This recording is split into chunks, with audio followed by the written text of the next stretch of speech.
Welcome to another Gearwig Selfie report.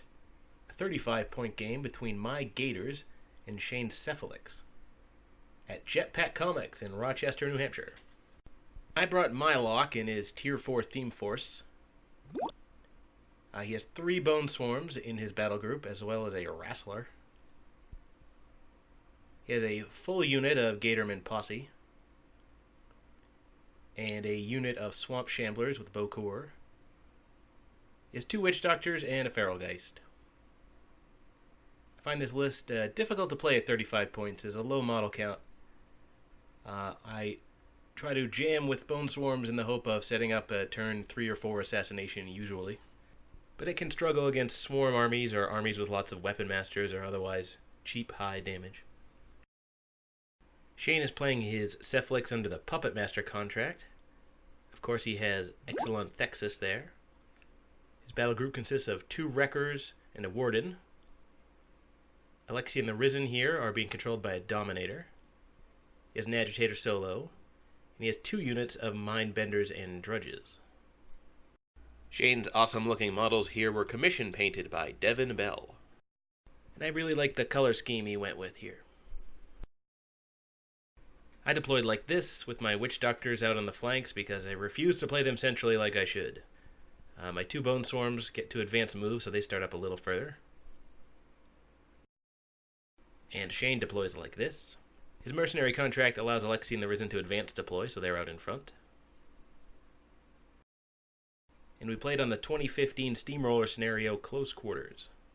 We each have a flag on our side of the map that we can dominate for 1 point, and we can control or dominate the opponent's flag.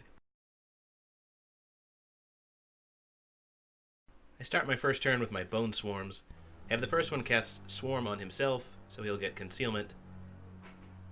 And then I'll have him charge a distant enemy to get him up the field as far as possible. My Theme Force gives them all a Corpse Token to start the game. That's handy. It's +1 armor. I won't be able to manage the Fury if this Bone Swarm uses his Animus, so I just have him run.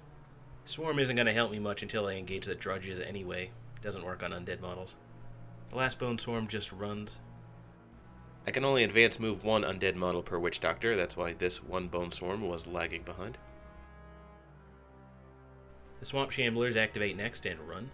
These guys are a nice counterbalance to my other expensive beefy units. They're numerous and cheap and they sort of get in the way.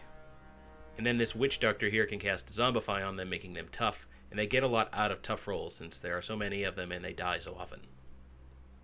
And then this Witch Doctor activates, turns around to face the Gatorman and casts Zombify on them, so they are tough and undead as well. The Gatormen use Dirge of Mist for +1 defense, and they run a little past this wall here. The Wrestler runs up just behind the Bone Swarm, and the Feral Geist follows him. Maelok activates and casts Malediction on himself. He then spends 2 more to cast Death Pact on the Gators, giving them +2 armor. He casts Swarm on himself to give himself Concealment and really just to burn some fury, and then he declares a charge downfield. Thanks to his Theme Force, his entire army is considered to be incorporeal during this first turn, so he can see through his guys and charge through them. But he's a slow Gatorman caster, so he can only make it this far. He can't make it through his own dude. And that ends my first turn. Shane starts his turn by allocating 1 focus to each of his monstrosities and keeping the rest. Alexia and the Risen activate first and just advance.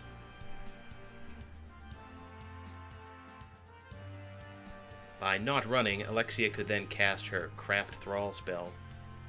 The Thrall can then activate after it's created.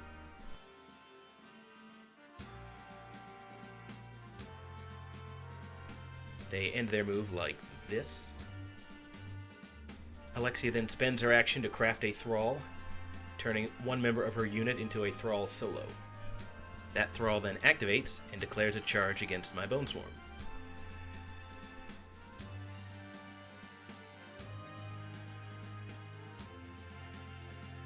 He'll need a 7 to hit, and does with a 10. He'll roll dice -6 for damage and roll 4 dice because he's a charging Weapon Master. And he'll do 11 damage. The first unit of Drudges with a Mindbender run. Shane was under the impression that this entire unit had Pathfinder when he deployed them over here. Unfortunately, that's just the officer with Pathfinder because he floats around. But these guys have to trudge through the forest like normal. So that's going to be a problem for them. They're going to have to try to shoot through this gap. This unit runs as well. They don't want to get into that forest, so they're just going to clump up behind Alexia and her Risen. By just advancing, she was able to summon a Thrall that kicked the crap out of my Bone Swarm, but it does really clog up his side of the board. The Agitator runs next. These guys are mandatory for Cephalyx armies. Shane is just starting with the Cephalyx, but he has a unit of Slavers and another Agitator on the way, and is looking forward to playing those. One of the Wreckers runs, then Exelon Thexus activates and just advances. He fires off a Hex Blast deep downfield at one of my zombies. He'll be well out of range, but he's hoping it'll deviate someplace that can hurt me. It'll deviate from this spot here, but scatters harmlessly. The Warden runs next. He hangs out near Exelon to protect him. And the final Wrecker runs as well, ending Shane's first turn.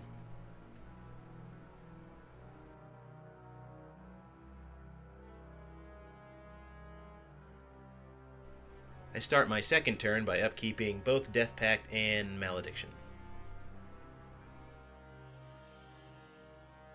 The Gatorman Posse go first and pray for Dirge of Mists. Then they do a run charge order, the first one charging that Thrall that bothered me, and the rest just running into position for next turn. My Gator needs a 4 to hit, and does, automatically killing the Thrall. The second Witch Doctor walks up and tags them with Zombify again, making them tough. No longer jammed up by the Thrall, my injured but not crippled Bone Swarm casts Swarm one more time and then charges a skeleton. Swarm won't affect these undead models, but if his drudges get within 2 inches, they'll be at -2 to their attack rolls. This charge needs a 4 to hit, and does, automatically forcing a tough roll that passes. This Bone Swarm does the same thing, throwing up his Animus and charging into some skeletons. I don't think I'll get close enough to need multiple attacks, so the Animus will work out, and as it happens, he comes up short in his charge anyway and can't make a single attack. The zombies go next and just run. I want them to jam, jam, jam, and here they are spread out all over the place. Love it. Then the Witch Doctor walks up and makes them tough. This Bone Swarm activates and just runs to plug up that gap between the building and the forest. The Wrestler just advances a little. I'm wary of those Wreckers. If a Wrecker gets to him, he's totally dead, so I can't get him too close. Maelok casts Swarm on himself to dump some Fury, and then advances forward. I really like my positioning here, because Alexia and the Skeletons didn't run up, and because that forest blocks some of the Mindbender units. I have a large part of the board to myself.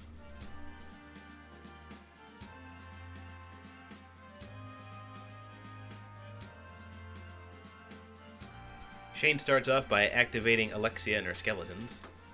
The one skeleton sacrifices its movement, and the rest just advance.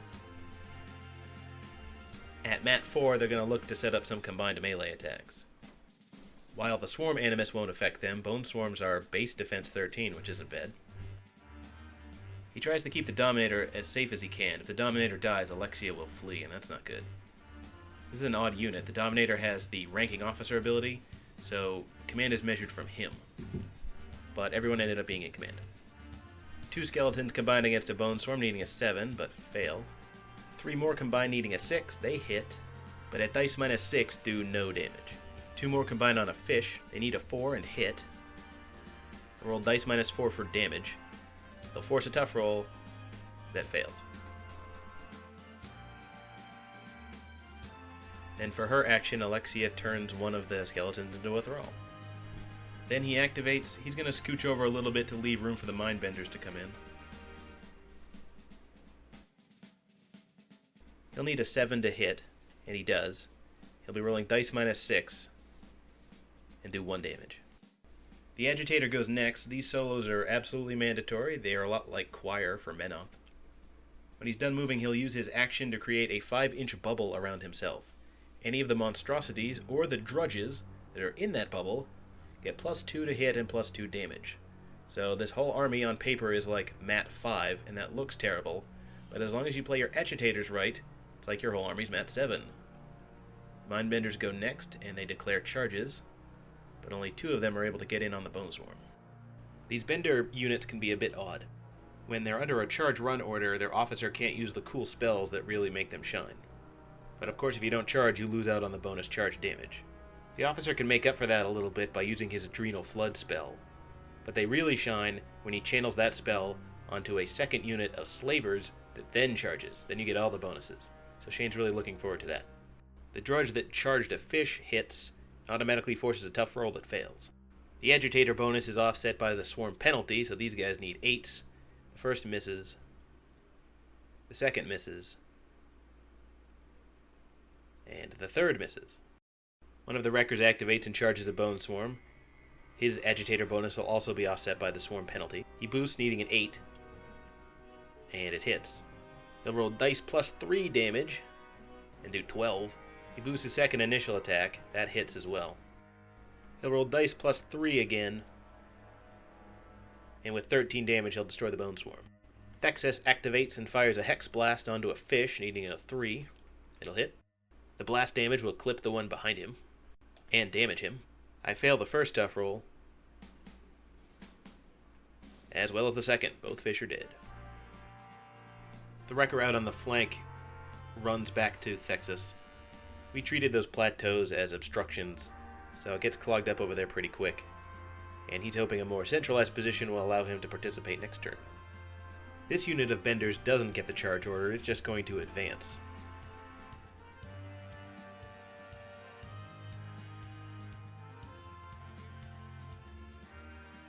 The Mindbender will then cast Flood on one of them to get an attack off. He could cast this 3 times, each time channeling through another drudge, but that would kill the drudge. He's not sure if he wants to sacrifice 3 drudges to make 3 attacks. So he just uses the officer, who can see the guy in the front, causes that one drudge to move 4 inches and make an attack. With the Flood bonus, he only needs a 4, and hits. He'll roll straight dice with the bonus and do 9 damage. Pretty good. And that will end Shane's second turn. I still have most of the board here, and it's quite the clogged toilet up by that forest.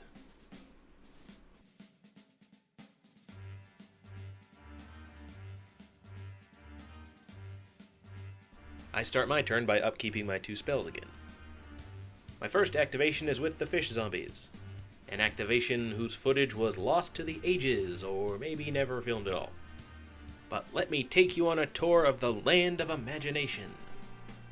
Picture, if you can, a unit of fish zombies charging into a bunch of skeletons and being totally ineffectual. Imagine a series of attacks, many of which miss, and the ones that don't forcing tough rolls that always pass. And then the Bone Swarm makes a bunch of attacks, but all those guys make their tough rolls too. You literally missed nothing. None of these models ended up dying. It was ridiculous. A Bone Swarm on the flank hits a drudge. He'll roll dice minus 3 for damage. I had to spend his corpse token to heal him before this. But he damages, forcing a tough roll that fails. He eats his corpse and casts Swarm. One of the Witch Doctors casts Zombify on the Gators again.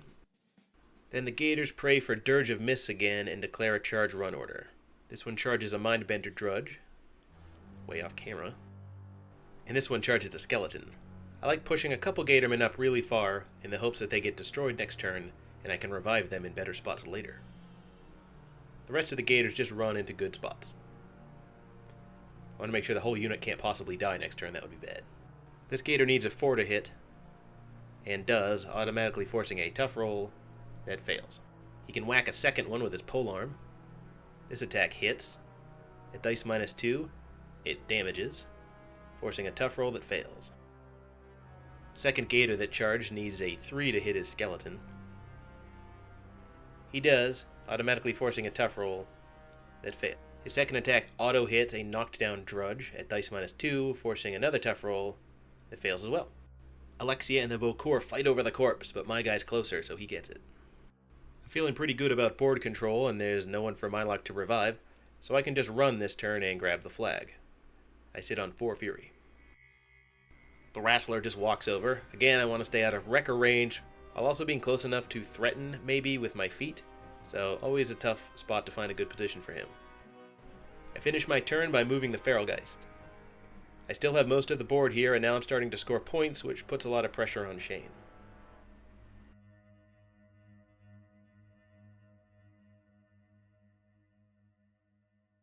Shane starts his turn by putting 3 focus on a wrecker and keeping the rest.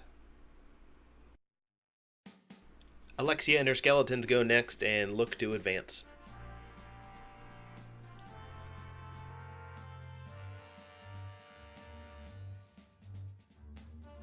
They end up like this and take some swings against the zombie fish.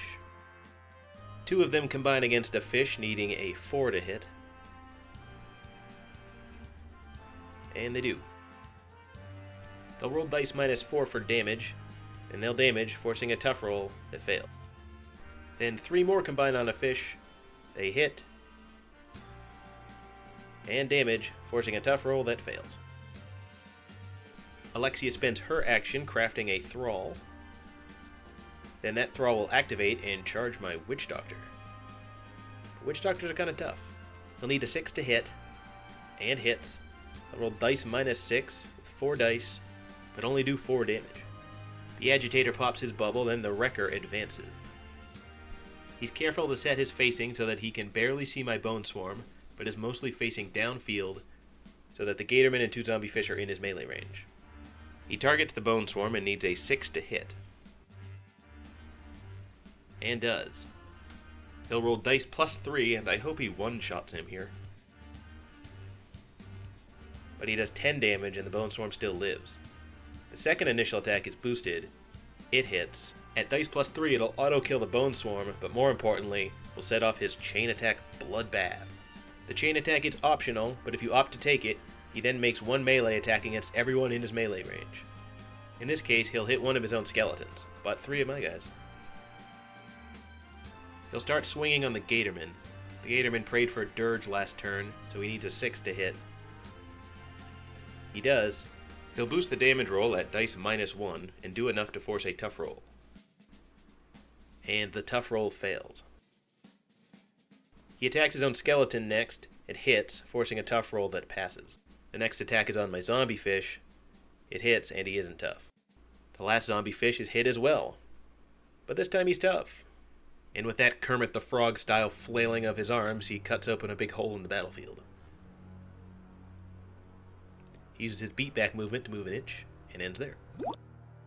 The Benders then use the gap to make charges. 2 of them are able to charge my Beaucourt. A couple more are able to charge my Posse member. The rest either run or charge one of the nearby zombie fish.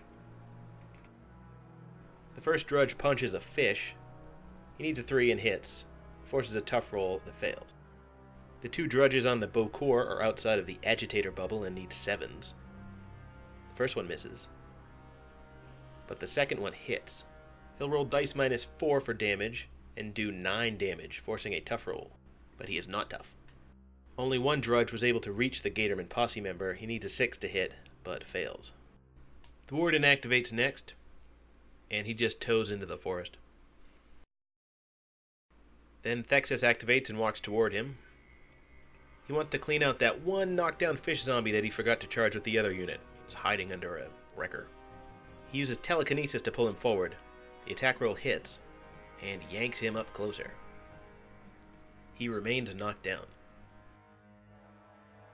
Then Thexus fires a Hex Blast at one of my Gatormen. He needs a 5 to hit, and does. This causes Deathpack to fall off.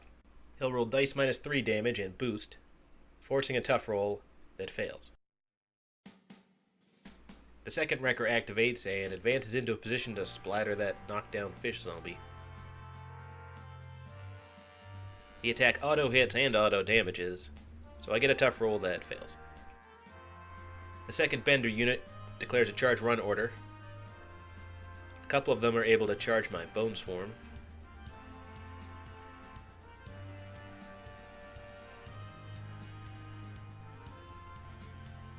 And 1 is able to get in on my Gatorman Posse member, and the rest just run. With Swarm up, they need a 10 to hit. The first one hits. He'll roll dice -4 for damage, and do 4 damage. The second attack on the Bone Swarm misses, barely, and then the one on the Gatorman misses. That'll end Shane's turn. He wasn't able to prevent me from scoring another point, and he wasn't able to get his caster onto his flag to dominate it. So I go up 2-0. But his crazy bloodbath attack unclogged that toilet over there, and now all his drudges are spewing through and doing a bunch of damage to my guys. So I don't feel so safe.